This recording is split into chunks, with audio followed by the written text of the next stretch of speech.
Mathrubhumi news exclusive. Sabarimala സ്വർണ്ണക്കൊള്ള കേസിൽ ജാമ്യത്തിനായി Devaswom board മുൻ പ്രസിഡന്റ് എൻ വാസു സുപ്രീം കോടതിയെ സമീപിച്ചു. അന്വേഷണവുമായി പൂർണ്ണമായി സഹകരിച്ചുവെന്നും ഇനി തന്റെ കസ്റ്റഡി ആവശ്യമില്ലെന്നും വാസു കോടതിയെ അറിയിച്ചു. വി ബാലഗോപാലുണ്ട് ഡൽഹിയിൽ നിന്നും. ബാലു, നേരത്തെ ഹൈക്കോടതി അടക്കം ജാമ്യ അപേക്ഷ തള്ളിയതാണ്. ഇപ്പോൾ സുപ്രീം കോടതിയിലേക്ക് എത്തുമ്പോൾ ഇത്രയധികം ദിവസത്തിന്റെ അടക്കം കാര്യങ്ങൾ ചൂണ്ടിക്കാട്ടുകയാണോ? എന്താണിപ്പോൾ ജാമ്യം തേടിയുള്ള ഈ അപേക്ഷയിൽ, ഹർജിയിൽ പറയുന്ന കാര്യങ്ങൾ?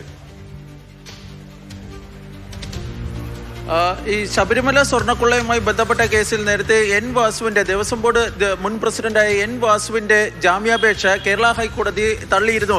ഇതിനെ ചോദ്യം ചെയ്തുകൊണ്ടാണ് വാസു ഇപ്പോൾ സുപ്രീം കോടതിയെ സമീപിച്ചിരിക്കുന്നത്. വാസു സുപ്രീം കോടതിയിൽ ഫയൽ ചെയ്തിരിക്കുന്ന ഹർജിയിൽ പ്രധാനമായും പറഞ്ഞിരിക്കുന്ന കാര്യങ്ങൾ ഇവയാണ്. ഒന്ന്, ഈ അന്വേഷണവുമായി താൻ പൂർണ്ണമായും സഹകരിച്ചിട്ടുണ്ട്. അന്വേഷണ ഉദ്യോഗസ്ഥരുടെ ചോദ്യങ്ങൾക്ക് തനിക്ക് അറിയാവുന്ന ഉത്തരങ്ങളെല്ലാം തന്നെ നൽകിയിട്ടുണ്ട്. അന്വേഷണവുമായി എല്ലാ ഘട്ടത്തിലും താൻ ഉണ്ടായിരിക്കുന്നത്.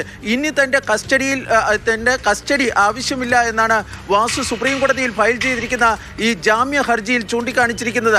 അതുപോലെ തന്നെ ഈ വാസു തന്റെ പ്രായവും ആരോഗ്യ കാരണങ്ങളുമൊക്കെ ഈ ജാമ്യ ഹർജിയിൽ ചൂണ്ടിക്കാണിക്കുകയും ചെയ്തിട്ടുണ്ട്. തിരുവിതാംകൂർ ദേവസ്വം ബോർഡ് കമ്മീഷണറും ദേവസ്വം ബോർഡ് പ്രസിഡന്റും എന്ന നിലയിൽ ഈ ബോർഡ് എടുത്ത തീരുമാനങ്ങൾ നടപ്പാക്കുക മാത്രമാണ് താൻ ചെയ്തതെന്നും വാസു ഈ ജാമ്യ ഹർജിയിൽ ചൂണ്ടിക്കാണിക്കുകയും ചെയ്തിട്ടുണ്ട്. ഈ ഹർജി അടിയന്തരമായി സുപ്രീം കോടതിയുടെ പരിഗണനയ്ക്ക് കൊണ്ടുവരുന്നതിനുള്ള ശ്രമങ്ങൾ ഇപ്പോൾ വാസുവിന്റെ അഭിഭാഷകരുടെ ഭാഗത്ത് നിന്ന് ആരംഭിച്ചിട്ടുണ്ട്. ഏതായാലും ഈ ശബരിമല സ്വർണ്ണക്കൊള്ളയുമായി ബന്ധപ്പെട്ട മറ്റൊരു ഹർജി ഈ ആഴ്ച സുപ്രീം കോടതിയുടെ, അതായത് അവധിക്ക് ശേഷം തിങ്കളാഴ്ചയാണ് സുപ്രീം കോടതി തുറക്കുന്നത്.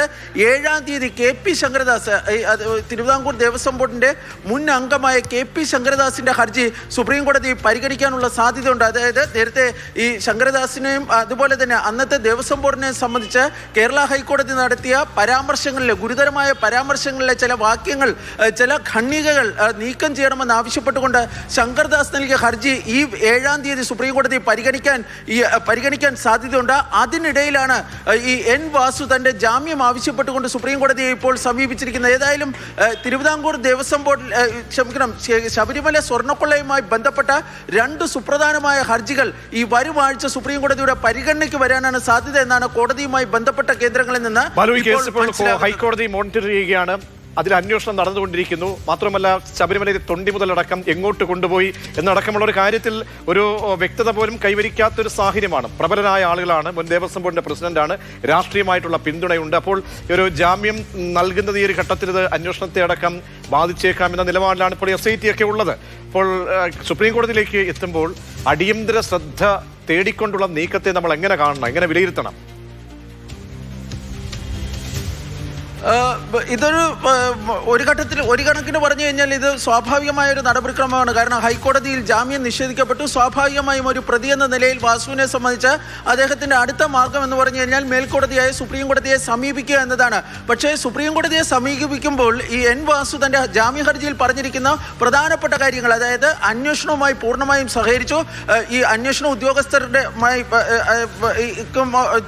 ചോദ്യങ്ങൾക്ക് തനിക്കറിയാവുന്ന ഉത്തരങ്ങൾ കൃത്യമായി നൽകിയിട്ടുണ്ട്. തന്റെ ആരോഗ്യ കാരണങ്ങൾ, അതിനേക്കാൾ സർവോപരിയായി വാസു പറയുന്നത് ഇനി അദ്ദേഹത്തിന്റെ കസ്റ്റഡി ആവശ്യമില്ല എന്നൊരു കാര്യം കൂടി സുപ്രീം കോടതിയുടെ ശ്രദ്ധയിൽ അദ്ദേഹം പെടുത്തുന്നു എന്നതാണ് ഏറ്റവും പ്രധാനപ്പെട്ട കാര്യം. അതായത് ഈ കേസിന്റെ അന്വേഷണം CBIക്ക് കൈമാറണമെന്നൊക്കെ ഉള്ള ആവശ്യങ്ങൾ ഇതിനോടകം തന്നെ പല കോണുകളിൽ നിന്നും ഉയരുകയൊക്കെ ചെയ്തിട്ടുണ്ട്. ഏതായാലും SIT നടത്തിയ അന്വേഷണവുമായി താൻ പൂർണ്ണമായും സഹകരിച്ചിട്ടുണ്ട്.